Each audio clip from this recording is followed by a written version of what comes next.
Citibank credit card apply.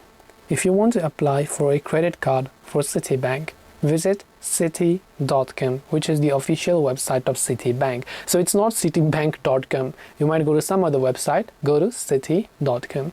Once you're here, you'll find the credit card section. First of all, if you have not selected what kind of credit card you want, go to view all credit card, then compare all the different types of credit cards that you have. So once you compare all the types of credit card that you have, select a certain card that you want to apply for. Make sure that you read all the benefits, the deposits, and the annual fee that brings with it. Click on the apply now option. Then fill in all of the legal information. Make sure that you have your Citibank account active currently. If you don't have a bank account, make sure you create one, and make sure to enter your personal information, and your income documents might also be needed in order to apply for a certain credit card. Then click on the agree and submit option accordingly. This is how you can apply for credit card on the Citibank. If you have any questions, feel free to leave them down.